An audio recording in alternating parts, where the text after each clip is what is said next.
Iran mengancam Israel dan akan membalas serangan tentara IDF yang diluncurkan pada Sabtu 26 Oktober 2024 terhadap negaranya.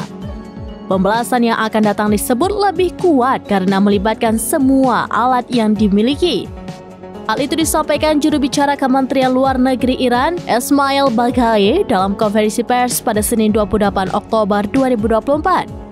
Ia mengatakan Iran akan menggunakan semua alat yang tersedia untuk memberikan tanggapan yang pasti dan efektif kepada rezim Zionis. Ia tidak merinci maksud dari kata alat, namun diduga berkaitan dengan senjata milik Iran.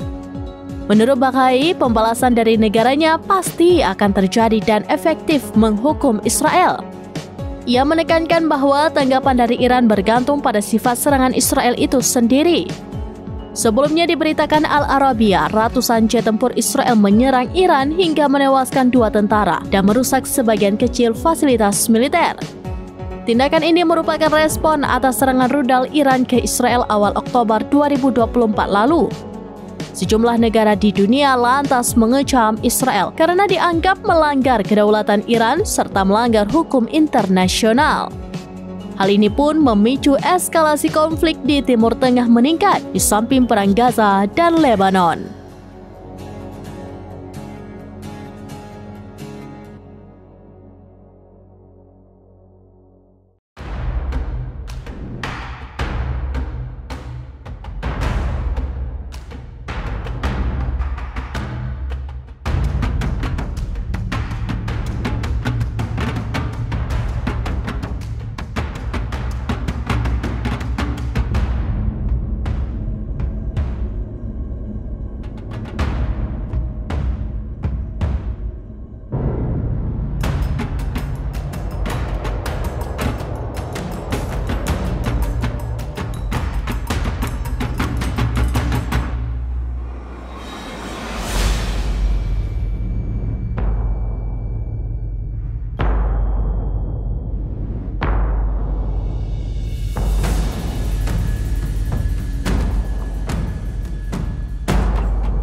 Download Tribun X sekarang, menghadirkan lokal menjadi Indonesia.